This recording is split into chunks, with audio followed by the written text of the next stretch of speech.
temps d'apprécier au moins 5 personnes autour de vous. Et comme j'ai l'habitude de le dire, vaut mieux apprécier par écrit parce qu'au moins dans 6 mois, on peut se rappeler et on peut aller relire ce que vous avez fait. Apprécier nous demande, nous appelle à exprimer le cœur de Dieu. Apprécier quelqu'un autour de nous appelle aussi à être humble. Ça veut dire ne pas être centré sur nous, mais voir ce que l'autre personne fait de bon. Et souvent, nous sommes dans le domaine de l'appréciation dans la chaise de l'attente. Ça veut dire, je m'attends à ce que les autres m'apprécient, alors que, voilà, Dieu s'attend à ce que moi, je puisse poser le premier geste. Voilà pourquoi, dans la parole de Dieu, dans le livre de la Genèse, Dieu a exprimé la première appréciation. Et pourtant, c'était lui le Créateur. Il a exprimé l'appréciation de ce qu'il avait créé. Il a exprimé son appréciation de l'homme, exprimé son appréciation de la création, exprimé son appréciation de tout ce qu'il avait fait. Alors, je vous encourage à apprécier quelqu'un, que l'appréciation devienne le langage de l'Église. Et lorsque nous apprécions, c'est là qu'il sera plus facile pour nous d'honorer. Alors, Paul-Élie, je t'apprécie beaucoup. J'apprécie ton zèle, j'apprécie ton dévouement, j'apprécie le fait que tu travailles avec moi et tu n'es jamais en train de te plaindre, même quand il faut recommencer. Tu es un serviteur fidèle et nous voulons prendre le temps aussi de saluer l'autre moitié de Paul-Élie. Eh oui, il est marié. Nous voulons saluer Mélanie Isaac. Nous t'aimons énormément. Je prends le temps d'apprécier nos intercesseurs, apprécier l'apôtre Joseph Kabouya Massanka. Je crois quand on dit apôtre, ça sonne bien. L'apôtre Joseph Kabouya Massanka. Nous voulons aussi apprécier ceux qui travaillent autour de moi. J'aimerais vous dire que sans vous, il serait très difficile que je puisse arriver à réaliser ces tâches. Apprécions aussi le ministère, l'équipe de louanges qui a travaillé fort pendant tous ces derniers mois, être présent, tourner des cultes. Parfois, ils ont passé des nuits entières. Nous voulons apprécier notre Église. Nous voulons dire que nous avons une merveilleuse Église. Nous avons une Église en développement, une Église qui va connaître une explosion de gloire, une explosion de croissance, parce que nous travaillons tous main dans la main et nous travaillons tous décidés à voir le royaume de Dieu avancer. Alors que nous allons nous tourner vers la parole de Dieu maintenant pour le message de ce jour, je vous prie d'ouvrir la parole pour un seul verset. Oui, pour une fois, je ne prêche pas une série, ça sera juste un seul message, mais que j'ai ressenti fortement dans mon cœur. Ouvrons la parole de Dieu dans un texte que nous connaissons très bien, dans Genèse chapitre 41, le verset 14. Genèse 41, le verset 14. Et j'aimerais te dire, accroche-toi, prépare-toi, Dieu aimerait te parler et Dieu va te parler. Genèse 41, verset 14. Genèse 41, verset 14, voici ce que la parole de Dieu nous dit. Pharaon fit appeler Joseph, on le fit sortir en hâte de prison, il se rasa, changea de vêtements et se rendit vers Pharaon. Lecture très courte, je vais refaire la lecture. Pharaon fit appeler Joseph, on le fit sortir en hâte de prison, il se rasa, changea de vêtements et se rendit vers Pharaon. Père, je prie que tu puisses nous parler aujourd'hui alors que nous nous entretenons autour de cette parole qui est de toi, qui est infaillible, cette parole qui est puissante, cette parole qui est vivante. Ô Esprit de Dieu, Esprit de vérité, Esprit de révélation, manifeste-toi et ce que tu as déposé dans mon cœur, déverse-le sur tes enfants et je prie que leur cœur soit un cœur qui reçoit la révélation de Dieu, mais surtout que cette parole produise un profond changement dans leur vie. Au nom de Jésus, nous avons prié. Amen. Alléluia. Alors le titre du message d'aujourd'hui, le titre de ce que Dieu veut t'annoncer, le thème de ce que Dieu veut t'annoncer pour aujourd'hui dans ta vie, c'est ton séjour en prison est terminé. Et j'aimerais que tu puisses le répéter. Ton séjour en prison est terminé. Nous expérimentons dans nos vies différents types de prisons. Par prison, c'est un lieu où nous avons des limites. Des limites nous sont imposées par des circonstances. Des limites nous sont imposées par les choses que nous pouvons faire ou ne pas faire. Mais Dieu annonce à quelqu'un aujourd'hui qui a pleuré pendant toute l'année, Dieu t'annonce que ton séjour dans la prison des larmes est terminé. Ne dit-il pas dans le livre du prophète Ésaïe en disant que jeunes et vieux se réjouiront. Je changerai leur deuil en allégresse. Oui, ton séjour dans la prison est terminé. Ton séjour dans la prison du manque financier est terminé. Ton séjour dans la prison du célibat est terminé. Je déclare sur ta vie que maintenant la saison du mariage commence, que maintenant ton parfum change. Tu portes le parfum du mariage dans le nom de Jésus. Ton séjour dans le rejet est terminé. Maintenant, c'est la saison dans laquelle Dieu veut t'emmener à sortir de prison. Oui, comme Joseph est sorti de prison. Comme Joseph est sorti de prison pour aller à la rencontre de Pharaon, pour toi, lorsque tu sors de la prison d'une famille que le diable est en train de détruire, pour toi, je le déclare, que les choses maintenant dans ta vie vont se passer en accéléré. Les choses dans ta vie qui ont été au ralenti, les choses dans ta vie qui ont été gelées, les choses dans ta vie qui ont été retenues. Maintenant, il y a un ordre de Dieu qui vient du ciel et prépare-toi dans cette saison car les choses vont commencer en accéléré. J'aimerais proclamer aussi cette parole sur l'église, la citadelle. J'aimerais dire que Dieu nous sort de la prison de manque de croissance. Dieu nous sort de la prison des paroles que les hommes ont prononcées sur nos vies. Si tu le reçois pour ta vie et si tu le reçois sur l'église, dis Amen maintenant. Dieu te donne maintenant un nouveau départ de la prison dans laquelle Joseph était. Dieu lui a emmené à prendre un nouveau départ, mais c'était pas un départ ordinaire, c'était un départ accéléré, dans lequel il a dépassé ceux qui étaient déjà positionnés dans le palais de Pharaon. Je déclare sur ta vie et je déclare sur l'église une saison d'accélération, une saison dans laquelle nous allons prendre une amplitude divine, une saison dans laquelle nous allons faire non des pas, mais nous allons faire des bons. Je déclare sur ta vie une saison dans laquelle tu vas faire des bons, des accélérations pour rattraper ceux qui t'ont précédé. Tu vas les dépasser. De la même façon que Élie a couru, il a dépassé le char de Akab. Je déclare sur ta vie maintenant, alors que tu es en train d'écouter, une saison dans laquelle les choses s'accélèrent. Dans la saison dans laquelle tu rentres, les bonnes nouvelles s'accélèrent au nom puissant de Jésus. Dans la saison dans laquelle tu rentres, le bonheur vient en abondance sur ta vie. Au nom puissant de Jésus de Nazareth, reçois-le dans ta maison. Je déclare sur ta vie, on te fera sortir de prison. Tu as été oublié, mais on te fera sortir. Tu as été abandonné, on te fera sortir. On t'a critiqué, mais on te fera sortir. On t'a abandonné, mais on te fera sortir. Maintenant, c'est une saison dans laquelle Dieu veut te revêtir d'un parfum nouveau. Déclarons-le au nom de Jésus, c'est une nouvelle saison. Ton séjour est terminé. Ta carte d'identité de célibataire est déchirée. Maintenant, tu reçois une carte nouvelle. Oui, tu dis, j'ai 47 ans. Je ne vois pas comment cela va venir. Oui, aux hommes, cela est impossible, mais à Dieu, cela est possible. J'aimerais dire que la carte d'identité que tu as d'homme colérique est déchirée. Maintenant, tu deviens un homme doux. Tu reçois une identité nouvelle.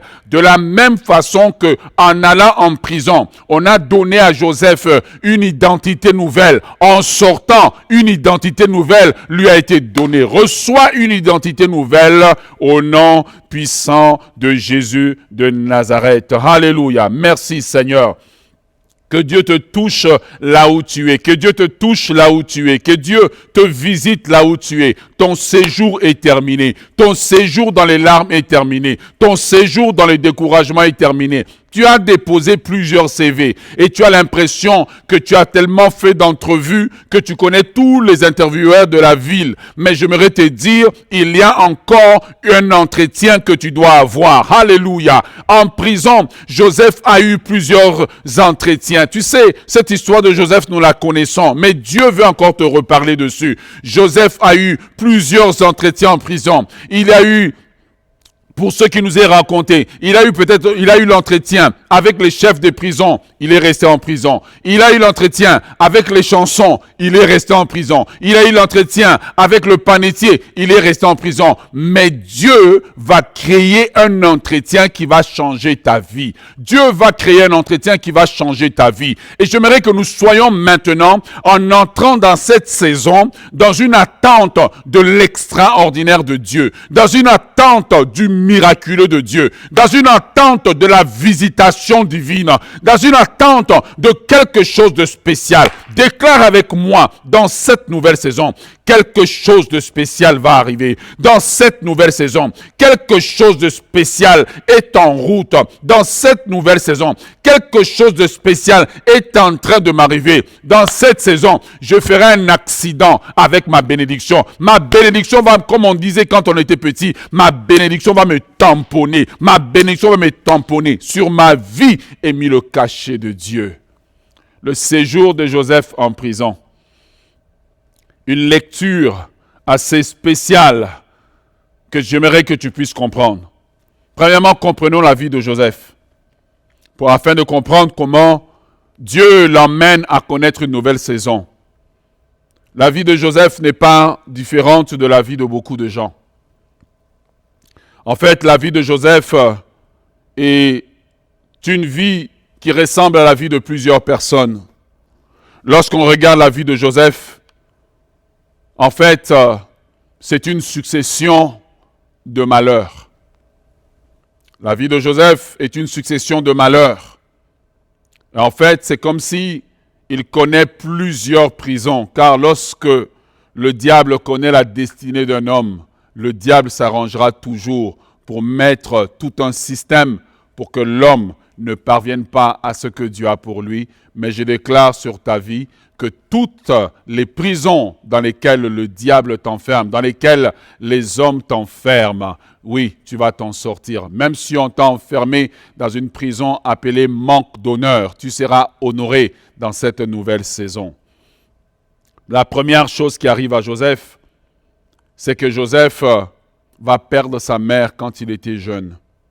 Alors que sa mère, Rachel, était en train d'accoucher le dernier, Benjamin, la maman va mourir et Joseph va être orphelin de mère. Donc il grandit avec un manque. Plus tard, il va expérimenter un autre malheur, c'est que ses frères sur qui il comptait, ses frères vers qui il regardait comme des exemples, ses frères vers qui il regardait comme des gens sur qui il pouvait compter, ses frères vont le trahir. Il va être vendu. Donc c'est la pire des choses qui puisse arriver à un frère. Il va être vendu comme esclave en Égypte. Deuxième malheur de la vie de Joseph. Le troisième malheur de la vie de Joseph, c'est que Joseph, alors qu'il travaille avec excellence dans la maison de Pharaon, eh bien Joseph va être faussement accusé. Il va être faussement accusé. Et lorsque de la prison, il pouvait regarder sa vie, il voyait une succession de malheurs. Ah oui, alors que tu regardes ta vie, qu'est-ce que tu vois?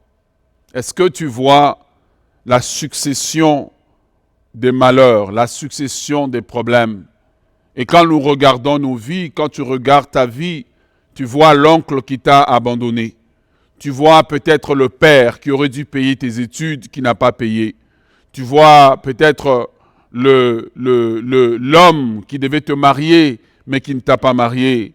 Et tu te retrouves en fait prisonnier. Et lorsqu'on regarde les trois malheurs majeurs de la vie de Joseph, ça représente trois prisons. mais 3 prisons qui n'ont pas empêché la main de Dieu de venir à son secours. Et je déclare sur ta vie, alors que tu écoutes, Dieu vient à ton secours. Oh, quelle parole puissante! Dieu vient à ton secours. Joseph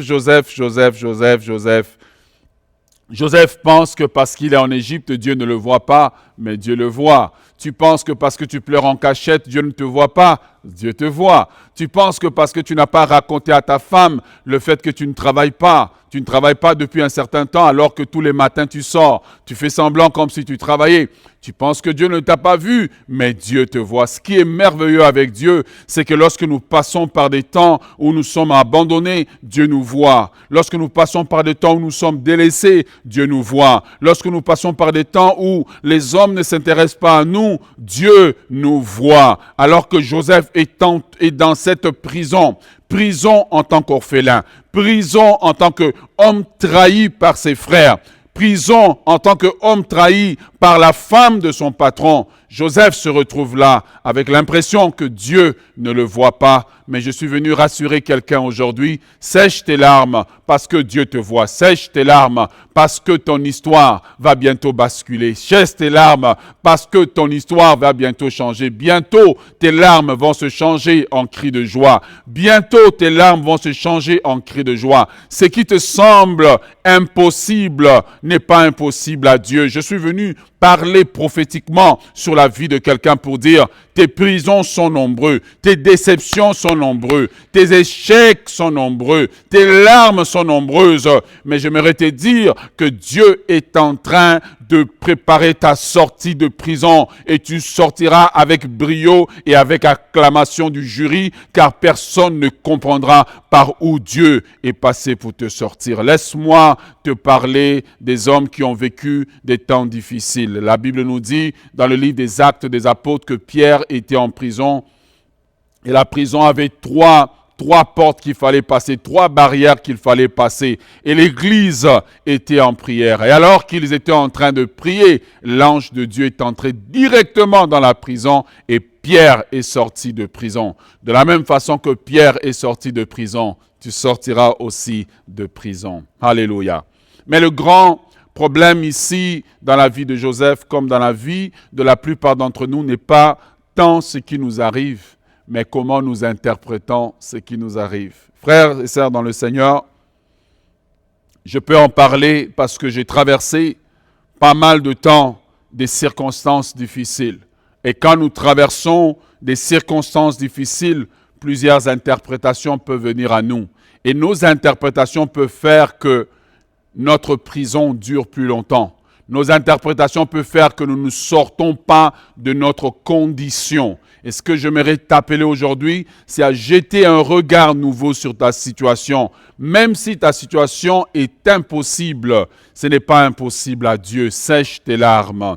La première interprétation, lorsque Joseph regarde ces 3 malheurs, quels sont ces 3 malheurs? Le malheur d'être orphelin, le malheur d'avoir été vendu par ses frères comme esclave en Égypte, le malheur d'être prisonnier. Peut-être toi, tu vas compter 3 malheurs. C'est le malheur de ne pas avoir fait les études que tu aurais aimé faire. C'est le malheur, peut-être que tu te dis, j'aurais aimé être un homme et je suis une femme. C'est le malheur d'avoir été abandonné, peut-être par ton mari, avoir été abandonné par un fiancé. C'est le malheur, peut-être, d'avoir un diplôme, mais ce diplôme n'est pas reconnu dans ce pays d'immigration dans lequel tu es venu. C'est le malheur, peut-être, de subir de la violence là où tu es. Et parfois, lorsque tu subis ça, eh bien, l'interprétation est une clé pour pouvoir sortir de prison. Alors que Joseph vit ces choses, eh bien, il a 3 interprétations. La première interprétation, lorsqu'il regarde les 3 malheurs de sa vie, eh bien, c'est ce que j'appelle l'interprétation culturelle. L'interprétation culturelle. Qu'est-ce que c'est que l'interprétation culturelle? Dans l'interprétation culturelle, eh bien, on va interpréter au travers de notre culture. Notre culture devient le miroir ou le filtre au travers duquel on interprète les événements qui nous arrivent. Évidemment, lorsque Joseph vit ça, vit ces malheurs, l'interprétation culturelle le pousse à dire « Qu'est-ce que j'ai fait de mal pour que cette situation m'arrive ?» Alors, voilà, donc en d'autres termes, pour certaines personnes qui viennent de certains pays dont le nom commence par C, voilà, et ils diraient peut-être quelle porte j'ai ouverte pour que ce malheur m'arrive. Donc, on a l'impression que quand le malheur nous arrive, c'est parce que nous avons fait quelque chose de mal. C'est ce que les amis de Job lui disaient. Si tes enfants sont morts, si tes enfants sont décédés, si tu as perdu tes biens, si telle et telle chose t'arrive, c'est parce que tu as fait quelque chose de mal. Le danger de l'interprétation culturelle, c'est que nous risquons de marcher dans la culpabilité continue alors que nous ne sommes pas à l'origine des malheurs qui nous arrivent. La parole de Dieu nous dit, le malheur atteint souvent les justes, mais l'Éternel l'en délivre toujours. Elle nous dit encore 10 fois, 7 fois le juste tombe, mais il se relève toujours. Je déclare sur ta vie que tu vas te relever. L'interprétation culturelle peut venir des gens autour de nous. Alors que quelqu'un te regarde, que tu as peut-être perdu un travail, c'est parce que tu as fait quelque chose de mal. Quelqu'un regarde une jeune fille, et la jeune fille arrive à 26 ans, 27 ans, elle n'est pas mariée. C'est parce que tu as vécu une vie de débauche. Mais il y a des gens qui ont vécu une vie de sainteté, qui ne sont pas mariés, et il y a des gens qui ont vécu une vie de débauche. Aujourd'hui, Dieu leur a fait grâce, ils sont mariés. L'interprétation culturelle, quand nous l'appliquons dans l'Église, fait que nous culpabilisons des gens. Nous pensons que ces gens n'arrivent pas à avancer dans la vie à cause des choses qu'ils ont faites de mal, alors que nous devons comprendre que parfois, le malheur arrive et ce n'est pas mon choix, ce n'est pas ce que j'ai fait, simplement, ça fait partie des choses de la vie. Et je prie aujourd'hui que tu ne sois pas victime de l'interprétation culturelle. Plusieurs personnes vivent dans la culpabilité. Et j'aimerais t'inviter aujourd'hui d'enlever cette culpabilité. Alors que peut-être tu regardes des enfants, tu as donné tout à tes enfants pour les éduquer, tu as donné tout à tes enfants pour les élever. Mais aujourd'hui, lorsque tu regardes ce que les enfants sont devenus, l'interprétation culturelle t'accuse. Dans l'interprétation culturelle, tu t'accuses toi-même en disant « Oh mon Dieu, si vraiment j'avais plus fait ceci, j'avais plus fait cela dans ma culture, lorsque peut-être on fait telle chose à un enfant, l'enfant ne va pas se détourner. Mais lorsque tu regardes ta vie, tu as fait exactement ces mêmes choses, mais le résultat est ce qu'il est. Parce qu'on dit chez nous, on dit on dit dans ma culture que tu mets l'enfant au monde, mais tu ne mets pas le cœur de l'enfant au monde. En Haïti, on dit que tu as bien éduqué l'enfant, mais il est mal appris. Voilà, ce n'était pas de ta faute. Donc, ne sois pas victime de l'interprétation culturelle. Dans ma culture, si je fais ceci, voilà. Dans ma culture, on dit que si telle chose arrive, c'est parce que j'ai fait cela. Dans ma culture, on dit que si le mari est décédé avant la femme, c'est parce que c'est la femme qui est sorcière. Laisse tomber l'interprétation culturelle, car tu ne vas pas sortir de la prison, mais lève les yeux pour avancer avec Dieu. Libère-toi de l'interprétation culturelle. Beaucoup de nos cultures ont été faites pour opprimer un certain groupe de personnes. Certains points de la culture sont faits pour opprimer les femmes. Certains points de la culture sont faits pour opprimer les enfants. Mais Jésus est venu pour que les opprimés soient libres. Alléluia, vis ta liberté en Christ. La deuxième interprétation qui est dangereuse lorsque le malheur nous arrive. La deuxième interprétation, j'aimerais le dire avec beaucoup de sensibilité. J'aimerais le dire avec beaucoup de sensibilité. C'est l'interprétation prophétique. La deuxième type d'interprétation qui peut être dangereux lorsqu'on vit de malheur, c'est l'interprétation prophétique. Et lorsque je parle de l'interprétation prophétique, je ne parle pas d'une interprétation prophétique saine. Je parle d'une interprétation prophétique malsaine. Car il y en a beaucoup qui utilisent la voix prophétique pour asservir des gens, qui tiennent beaucoup de gens en esclavage. Et généralement, dans l'interprétation prophétique qu'on croise, qui court sur les réseaux sociaux, que tu vois des frères qui ont disparu de la vie de l'Église, qui ne lisent plus la parole de Dieu, qui ne cherchent pas Dieu dans la prière, qui ne cherchent pas la face de Dieu. Mais quand le malheur leur arrive, ils cherchent l'interprétation prophétique de la chose. Et dans l'interprétation prophétique, généralement, qu'est-ce qu'on dit? Qui est la cause de ton malheur? Dans l'interprétation prophétique, ce n'est jamais toi le problème. Dans l'interprétation prophétique, on ne te dira jamais que tu as perdu ton travail parce que tu travaillais mal. Tu as perdu ton travail parce que bien tu ne venais pas à l'heure. Tu as perdu ton travail parce que tu n'avais pas tes compétences à jour. Dans l'interprétation prophétique, on te dira, si tu as perdu ton travail, si tu perds emploi après emploi, c'est parce que c'est ta maman la sorcière. C'est parce que c'est ton papa le sorcier. C'est parce que c'est ton oncle. Dans l'interprétation prophétique, c'est la question dans l'interprétation prophétique qui est toujours soulevée, c'est qui est la cause de mon malheur? Et c'est là qu'on perd beaucoup de chrétiens. Parce que ce prophète qui te dit ça, cette personne qui te dit ça, frère, je crois dans la prophétie. Mais la Bible nous dit dans le livre de 1 Corinthiens que la prophétie édifie. La prophétie doit édifier. La prophétie ne peut pas diviser la famille. La prophétie ne peut pas diviser la famille. Tu vois, parce que les chrétiens ne prient pas, ils passent leur temps à avoir peur de sorciers, des cartomanciens, de Ougans, alors que Jésus a dit, voici je vous ai donné le pouvoir de marcher sur les serpents, sur les scorpions et sur toute la puissance de l'ennemi.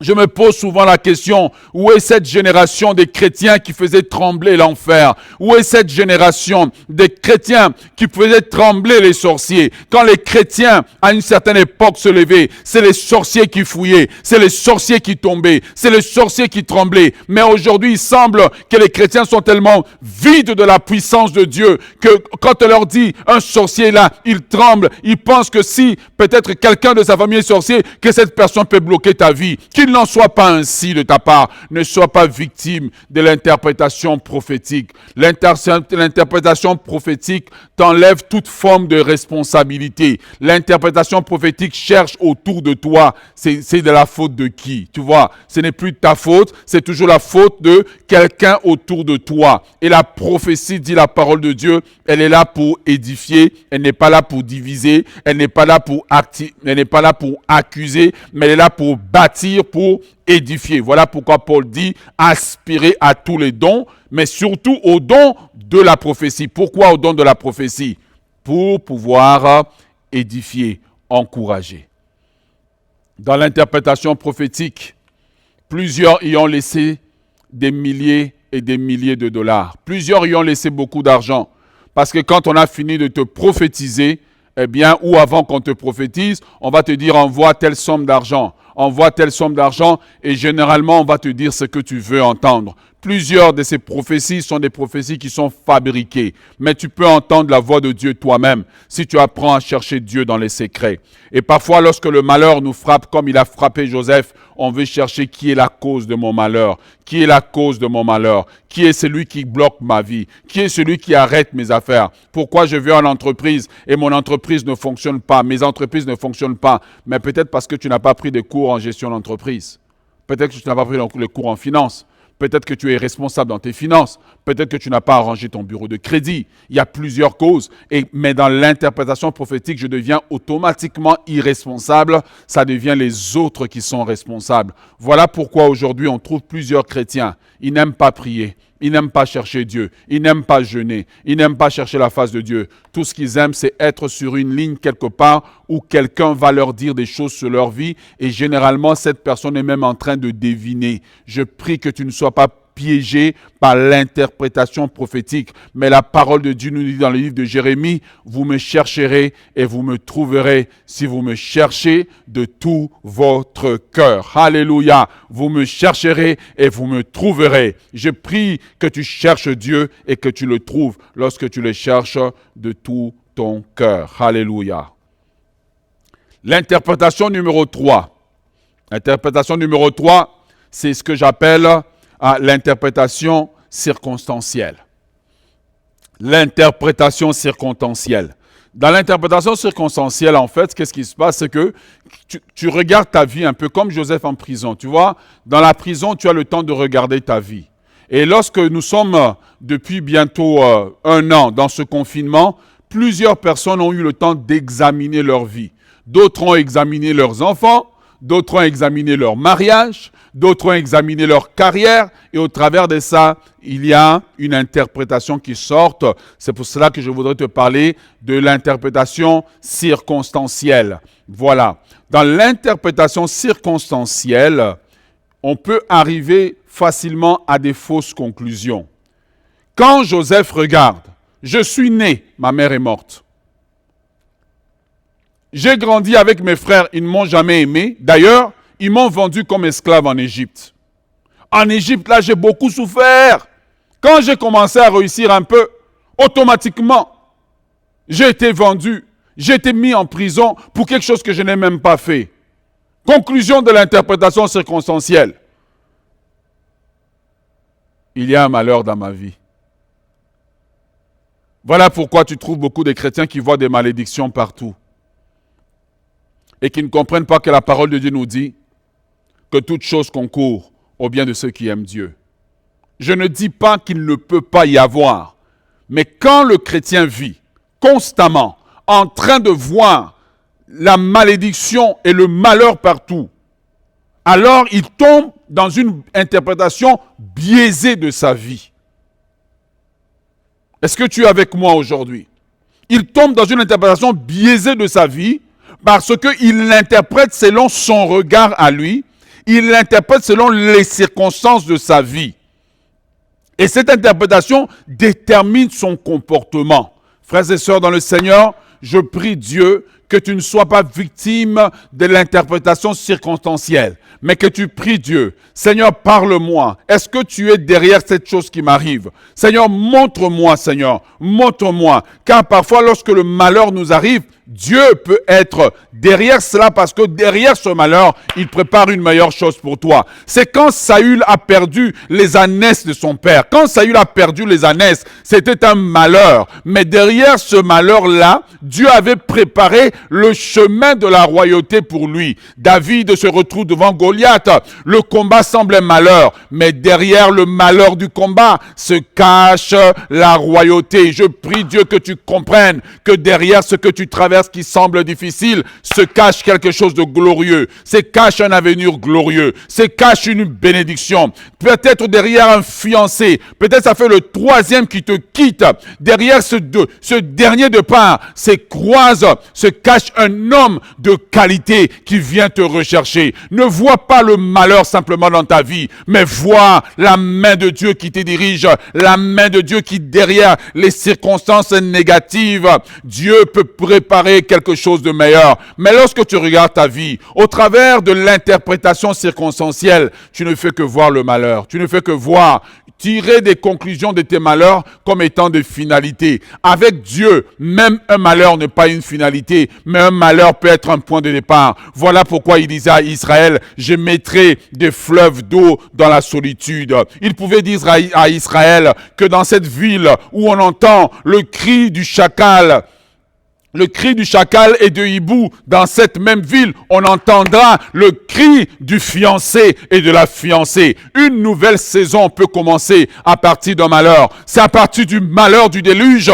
qu'une nouvelle terre est sortie avec un Noé. Dieu peut faire quelque chose de nouveau à partir de ta vie qui semble brisée. Dieu peut créer une nouvelle vie à partir de ta vie qui semble ne pas avancer. Dieu peut te donner un départ nouveau. Dieu peut te donner une élévation nouvelle. Tu peux sortir de la prison. Car lorsque tu tires une conclusion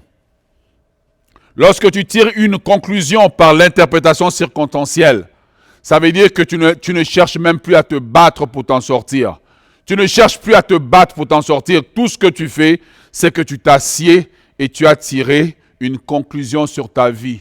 Ma vie est maudite et il n'y a plus rien à faire. J'aimerais te dire de la part de Dieu, même si ta vie est maudite, Christ a porté ta malédiction à la croix. Même si ta vie est maudite, Christ est devenu malédiction pour que tu deviennes bénédiction. Même si ta vie est maudite par la pauvreté, la Bible nous dit que de riche qu'il était, il s'est fait pauvre afin que nous soyons enrichis. Même si ta vie est maudite, la Bible nous dit que nous sommes héritiers de Dieu, co-héritiers de Christ.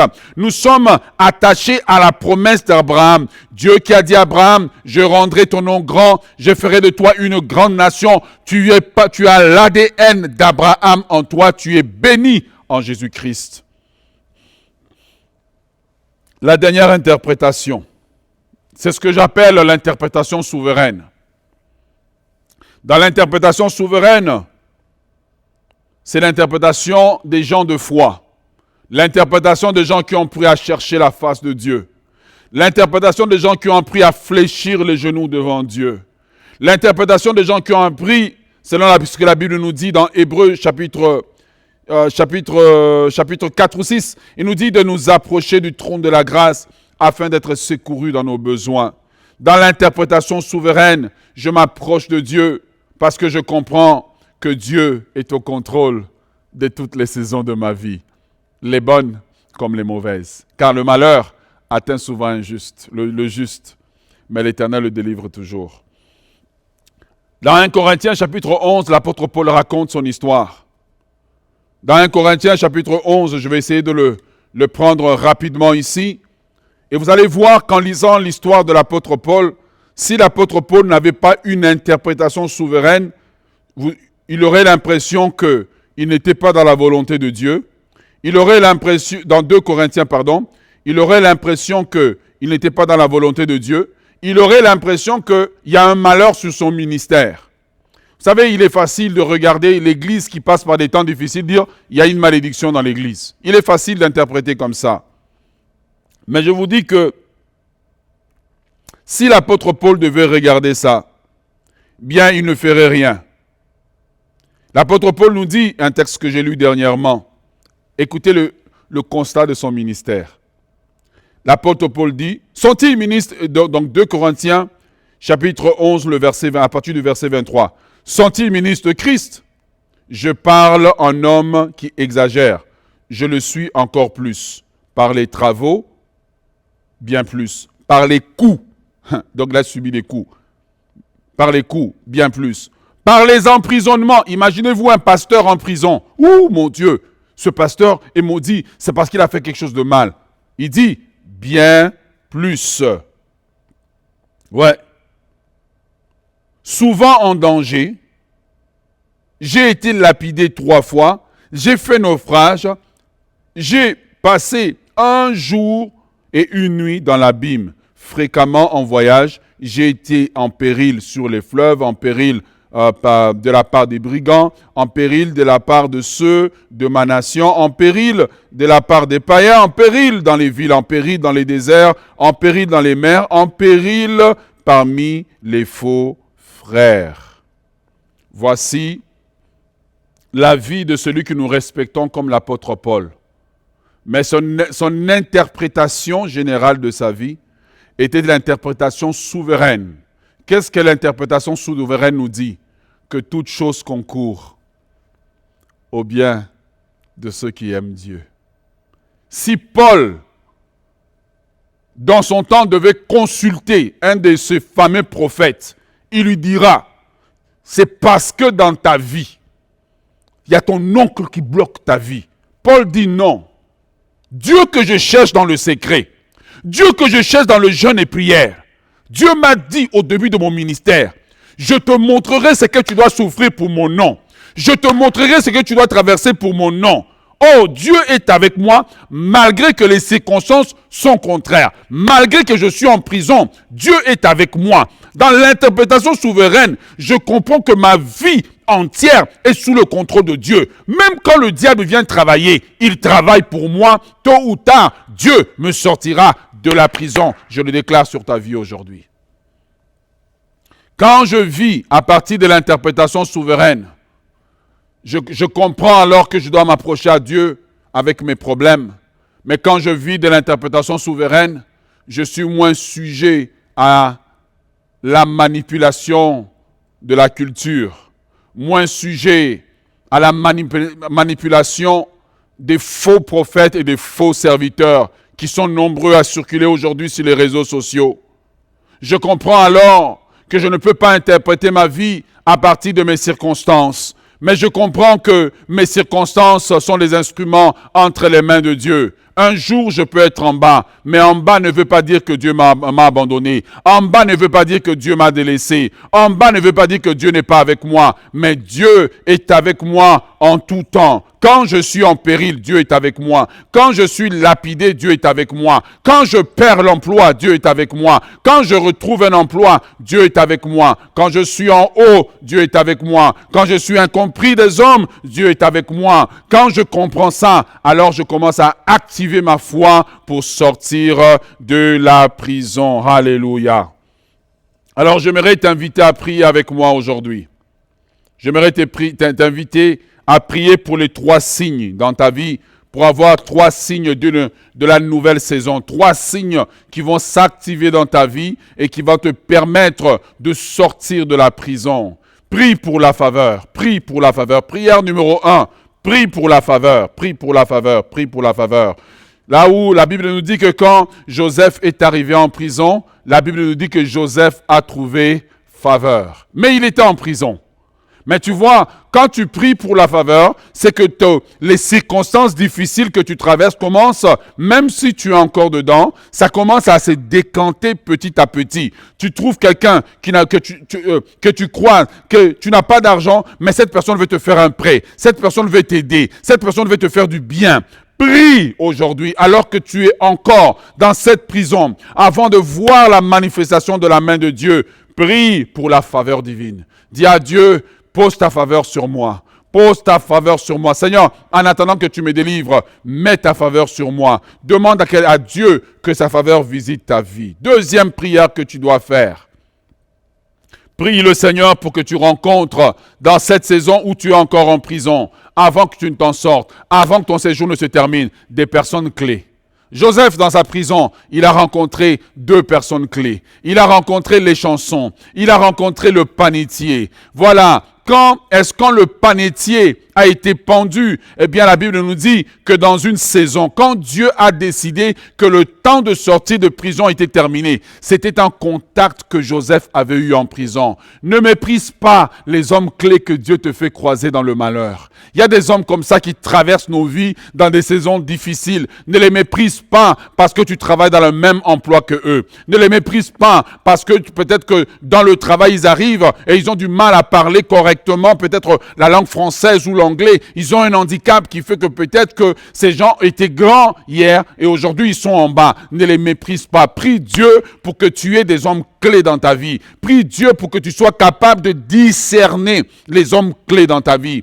Et Joseph avait eu une conversation avec le panetier. Le panetier est sorti, il a oublié Dieu. Il a oublié Joseph. Mais dans la saison clé, Dieu a fait qu'on se souvienne de Joseph. Et je prie maintenant, alors que tu es en train d'écouter ce message, qu'il y ait des hommes clés que tu as croisés, des hommes clés que tu as aidés, parce que le panetier a été aidé par Joseph. Que ces hommes maintenant, alors que ta saison de sortir de prison est arrivée, de sortir du malheur est arrivée, de sortir des temps difficiles est arrivée, je prie maintenant qu'on se souvienne de toi, qu'il y ait une onction de souvenir qui vienne sur ta vie maintenant, au nom de Jésus. Qu'il y ait une onction de souvenir, qu'on se souvienne de toi, comme on s'est souvenu de Mardoché. Tu as fait du bien hier. Il te semble aujourd'hui que les hommes à qui tu as fait du bien, les enfants pour qui tu as payé les études, les jeunes que tu as aidés hier, les hommes que tu as aidés dans le ministère, il te semble qu'ils t'ont oublié. Mais je te dis de la part de Dieu, il y a une onction de souvenir qui se dégage, qu'on se souvienne de toi. Je commande qu'on se souvienne de toi. Je commande qu'on se souvienne de toi, qu'on se souvienne des bonnes paroles, qu'on se souvienne de l'argent que tu as investi, qu'on se souvienne de l'aide que tu as apportée alors que ces personnes étaient en bas. Que les personnes clés de ta vie maintenant se lèvent. Que les personnes clés de ta vie maintenant se lèvent. Maintenant se lèvent. Maintenant que tu sois repéré là où tu es. Que Dieu contrôle leurs souvenirs au nom de Jésus de Nazareth. Et pour terminer. Alléluia. Lorsque Dieu a voulu sortir Joseph de prison, eh bien, Dieu a donné un rêve à Pharaon. Dieu lui a donné un rêve que seul Joseph pouvait interpréter. Prie pour qu'il y ait un problème qui va faire qu'on s'intéresse à toi. Prie pour qu'il y ait un problème, une situation que seul toi as le don de solutionner. Prie pour cela. C'est pour cela que Dieu a emmené Joseph en prison. Dieu l'a emmené, Dieu a permis la prison de Joseph pour perfectionner les dons d'interprétation de rêves, numéro 1. Dieu a permis que Joseph soit en prison pour le positionner pour la prochaine grande bénédiction de ta vie. Parfois, lorsque Dieu nous fait avancer, il ne nous fait pas seulement avancer par des bonnes choses qui arrivent, mais Dieu se sert aussi des mauvaises choses qui nous arrivent comme moyen de nous faire monter plus haut. Et quand cela est arrivé dans la vie de Joseph, Joseph était prêt. Mais prie Dieu, Seigneur, tu m'as fait spécialiste de certaines choses. Maintenant, Seigneur, dispose les bonnes personnes dans ma vie. Mais maintenant, Seigneur, donne-moi la faveur. Mais dis, Seigneur, maintenant, crée une situation. Dis à Dieu, crée une situation. Crée une situation qui va me remettre à la table avec les grands. Crée une situation qui va me mettre à la table d'influence. Crée une situation qui va me mettre à la table de décision. Oh Seigneur, visite ton peuple aujourd'hui. Seigneur, fais du bien à ton peuple aujourd'hui. Alors que nous vivons des problèmes, nous avons tendance à interpréter de différentes manières. Mais Seigneur, ta parole nous enseigne que le malheur n'est jamais trop loin de ton contrôle. Mais le malheur est sous ton contrôle. Tu peux changer le mal en bien. Tu peux changer la malédiction en bénédiction. Car la parole de Dieu nous dit que toute chose concourt au bien de ceux qui aiment Dieu. Je prie Seigneur, pour ceux qui aujourd'hui ont des mauvaises interprétations, sont victimes de l'interprétation culturelle, qui regardent leur vie et ils disent, ben, si telle chose m'arrive, c'est parce que j'ai fait quelque chose de mal. Et si tel est le cas, Seigneur, tu es le Dieu qui restaure les destinées des gens. Rahab était une prostituée. Rahab était une prostituée. Mais la Bible dit, au temps venu, tu as restauré la destinée de Rahab, alors que la ville de Jéricho est en train de tomber. Rahab et sa famille a été sauvée. Seigneur, nous prions pour ceux qui ont été victimes. Victimes des gens qui se sont fait passer pour des ouvriers de Dieu. Victimes des gens qui se sont fait passer pour des prophètes et qui ont profité pour piller les finances, qui ont profité, Seigneur Dieu, pour manipuler les gens et même parfois diviser les familles. Nous prions pour la guérison intérieure. Nous prions pour la restauration. Nous prions pour qu'ils deviennent matures. Seigneur Jésus, nous prions, Seigneur Dieu, pour ceux qui interprètent leur vie en regardant leur vie comme étant une vie ratée, une vie de malédiction. Je prie qu'ils aient le regard nouveau sur leur vie. Je prie qu'ils regardent leur vie comme l'apôtre Paul regardait en disant ce qu'il m'est arrivé à contribuer à l'avancement de l'Évangile. Seigneur, je prie, Seigneur Dieu, pour que ta main souveraine se manifeste dans la vie de tes enfants au nom de Jésus. Alors que nous arrivons à la fin de ce message, j'aimerais lancer l'appel à quelques personnes qui ont écouté ce message. Peut-être que tu t'es éloigné de Dieu. Voici la première catégorie. Peut-être que pendant tout ce temps de pandémie, tu n'as plus suivi les cultes de l'Église, tu t'es éloigné de Dieu. Ton cœur s'est refroidi. Et aujourd'hui, en écoutant ce message, c'est comme si la vie de Dieu est revenue à toi. J'aimerais t'inviter, alors que le numéro WhatsApp apparaît au bas de l'écran, j'aimerais t'inviter à te reconsacrer à Dieu. J'aimerais t'inviter à revenir à Dieu. J'aimerais t'inviter à revenir à Dieu, à te rattacher à Dieu. Fais une prière de consécration avec moi en ce moment. Seigneur Jésus, prie avec moi, répète la prière. Seigneur Jésus, me voici devant toi et je reconnais qu'à cause des circonstances difficiles, je me suis éloigné de toi. Mais aujourd'hui, je viens à toi pour te reconsacrer ma vie. Je te connaissais déjà, mais je me suis éloigné de toi. J'aimerais me réengager à m'attacher à toi. Seigneur, sois le maître de ma vie. Seigneur, dirige ma vie. Je veux mettre ma confiance en toi. Au nom de Jésus de Nazareth. Amen. J'aimerais prier avec une deuxième catégorie de personnes aujourd'hui. Toi, tu as suivi ce message et tu n'as jamais donné ton cœur à Jésus-Christ comme ton Seigneur et ton Sauveur personnel. Aujourd'hui, la parole de Dieu nous dit, Jésus nous dit dans le livre d'Apocalypse, « Voici, je me tiens à la porte et je frappe. Si quelqu'un entend ma voix et m'ouvre, j'entrerai chez lui. Je souperai avec lui et lui avec moi. » Ce qui est merveilleux dans cette parole, c'est que quand Jésus entre, il ne juge pas la maison parce qu'elle est sale. Il ne juge pas la maison parce qu'elle n'est pas ordonnée, mais il prend la place qu'on lui donne. Aujourd'hui, tu peux devenir une nouvelle créature. Aujourd'hui, tu peux passer du royaume de ténèbres au royaume de Dieu. Et c'est là par une prière simple. La parole de Dieu nous dit dans le livre de Matthieu chapitre 7, la Bible nous dit qu'il y a deux portes. La Bible nous dit « étroit et resserré est le chemin qui emmène à la vie, et peu sont ceux qui la trouvent, mais large est le chemin qui amène au malheur et à la destruction, et nombreux sont ceux qui le trouvent. » Aujourd'hui, tu peux passer par la porte étroite pour devenir enfant de Dieu. La Bible nous dit dans Jean chapitre 1, le verset 12, « À ceux qui ont cru, à ceux qui l'ont reçu, la parole de Dieu a donné le pouvoir de devenir enfant de Dieu. » Aujourd'hui, tu peux naître de nouveau. Aujourd'hui, tu peux devenir enfant de Dieu. Si c'est ton cas, j'aimerais que tu pries avec moi alors que nos intercesseurs sont en train de suivre ce moment. Je vous demande de prier pour que Dieu touche les cœurs maintenant.